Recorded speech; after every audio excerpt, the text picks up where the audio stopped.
নমস্কার, আমি সৌগত তন্ত্রজ্যোতিষ মায়াজালে আপনাদেরকে স্বাগত। আজকের একটি খুবই গুরুত্বপূর্ণ গুরুমুখী বিদ্যা আপনাদেরকে আমি খাতায় থেকে শেয়ার করছি, যা অতি তান্ত্রিক জগতে অতি দুর্লভ। এখানে লেখা আছে দেখুন, রামকুণ্ডলী। এই রামকুণ্ডলী এতটা শক্তিশালী, বিভিন্ন অশুভ থেকে নিজেকে রক্ষার কাজে লাগায় এবং কোনো তান্ত্রিক কাজ করছে তাকে কুণ্ডলী দিয়ে দূর থেকে তার কার্যকারিতা স্টপ করে দেওয়া যায় এবং ভালো কাজে লাগানো যায়, কিছু খারাপ কাজেও লাগানো যায়। তাই আমি এখানে একটাই নিয়ম বলবো, রামকুণ্ডলী যেটি ভালো কাজে লাগে সেই কুণ্ডলী যদি করতে পারেন তাহলে ভূত প্রেত জিন পরি যাই ছাড়াতে যান না কেন কোনো রকম অনিষ্ট হবে না।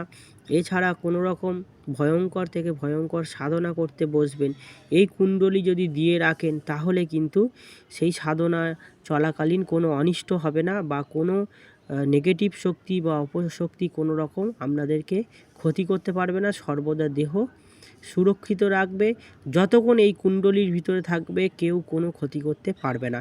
এটি এতটা শক্তিশালী কুণ্ডলী, এটি গুরুমুখী বিদ্যা। আপনারা পড়লে বা যখন মন্ত্রটা পড়ব বুঝতে পারবেন। তো মন্ত্রটি আমি দুবার বলে দিচ্ছি, আপনারা শুনে নিন।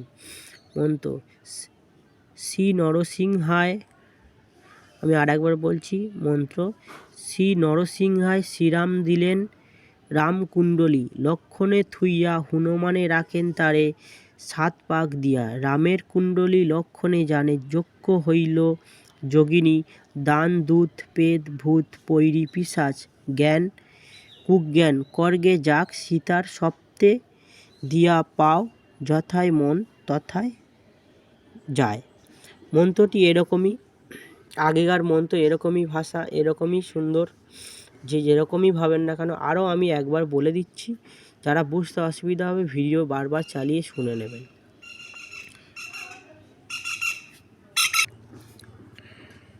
মন্ত্রটি বলছি আর একবার: শ্রী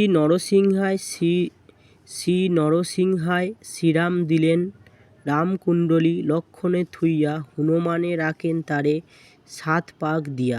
রামের কুণ্ডলী লক্ষণে জানে যজ্ঞ হইল যোগিনী, দান দূত পেদ ভূত পৈরী পিশাচ জ্ঞান কুজ্ঞান করগে যাক সীতার সপ্তে দিয়া পাও, যথায় মন তথায় যায়।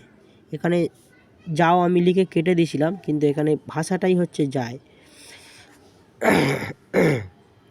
তো মন্ত্রটি আমি আর একবার বলে দিচ্ছি: শ্রী নরসিংহায় শ্রীরাম দিলেন রামকুণ্ডলী, লক্ষণে থুইয়া হনুমানে রাখেন তারে 7 পাক দিয়া। রামের কুণ্ডলী লক্ষণে জানে যজ্ঞ হইল যোগিনী, দান দূত পেদ ভূত পৈরী পিশাচ জ্ঞান কুজ্ঞান করগে যাক সীতার সপ্তে দিয়া পাও, যথায় মন তথায় যায়। মন্ত্রটা শুনে বুঝতে পারছেন যে এটি কত বড়, কতটা শক্তিশালী এবং গুরুমুখী বিদ্যা। আমি যাদের তন্ত্রমন্ত্র যাদের হোয়াটসঅ্যাপের মাধ্যমে শেখাচ্ছি, যারা বিভিন্ন ব্যক্তি হোয়াটসঅ্যাপের মাধ্যমে শিখছে, তো তারা এই মন্ত্রের সম্পূর্ণ নিয়ম কারণ জানে, বা যেসব গুরুমুখী বিদ্যা সেই গুরুমুখী বিদ্যার নিয়ম কারণ সম্পূর্ণ যারা শিখছেন হোয়াটসঅ্যাপে তারা জানে। এই মন্ত্রটি আমি যাদেরকে হোয়াটসঅ্যাপে শেখাচ্ছি তাদের সম্পূর্ণ নিয়ম দিয়ে দিয়েছি। তো এখানে আমি আমার চ্যানেলকে রক্ষা করার জন্য সবাই দেখছে বলে এখানে আমি একটা নিয়ম অন্তত এই রামকুণ্ডলীর নিয়ম আমি বলবো। যারা ভূত পেত জিন ছাড়াতে যাবেন, একটা বেলগাছের ডাল নেবেন, বেলগাছের ডালের ওপরে এই মন্ত্র একবার পাঠ করে একবার ফুঁক দেবেন। এইভাবে 7 বার পাঠ করে 7 বার বেলগাছের ডালে ফুঁক দেবেন, দিয়ে আপনার চারিদিকে গোল করে একটা বৃত্ত টেনে নেবেন বা গণ্ডি টেনে নেবেন। এই গণ্ডির ভিতর যতক্ষণ বসে আপনারা তন্ত্রমন্ত্রের ক্রিয়া করবেন, ভূত পেত ছাড়াবেন বা কোনো বান কাটাবেন, যাই করবেন কোনো ক্ষতি করতে কেউ পারবে না। এছাড়া এই একই নিয়মে বেলগাছের ডালের ওপর মন্ত্র পড়ে যদি আপনাদের চারপাশে ঘিরে নেন, দাগ কেটে নেন, তার ভিতরে বসে আপনারা যে কোনো কঠিন থেকে কঠিন যদি সাধনা করেন, তো অবশ্যই সেটি গুরুর পারমিশনে সাধনাগুলো করবেন। তো সাধনা যদি করেন, সেই সাধনায় যে নেগেটিভ শক্তি বা যে ভৌতিক শক্তি আপনাদেরকে বাধা দেয় বা ক্ষতি করার চেষ্টা করে, সেই গণ্ডির ভিতর যতক্ষণ থাকবে, এই গণ্ডির ভিতর যতক্ষণ থাকবে কোনো রকম নেগেটিভ শক্তি আপনাদের কোনো অনিষ্ট করতে পারবে না।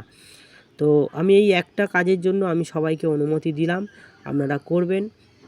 আপনারা বুঝতে পারছেন যে এগুলো কত শক্তিশালী বিদ্যা, কত কষ্ট করে সংগ্রহ করতে হয় গুরুমুখী বিদ্যা। তো আপনাদেরকে আমি শেয়ার করছি, কারণ আপনারা আমার চ্যানেল সাবস্ক্রাইব করবেন এবং আমার বেশি করে শেয়ার করবেন এবং আমার চ্যানেলের সঙ্গে থাকবেন, বা এতদিন ধরে যারা আছেন সবাই আমার চ্যানেলের সঙ্গে, তারা অবশ্যই এই ভিডিওগুলো পাবে, আরও ভালো ভালো ভিডিও পাবেন। অবশ্যই আমার চ্যানেলটিকে সাবস্ক্রাইব করুন, অনেক দূর নিয়ে চলুন চ্যানেলটি। আমি সবাইকে ভালো ভালো বিদ্যা দিয়ে দেবো। ভিডিওটি আজকে এই অবধি। সবাইকে ধন্যবাদ ভিডিওটি দেখার জন্য ধন্যবাদ।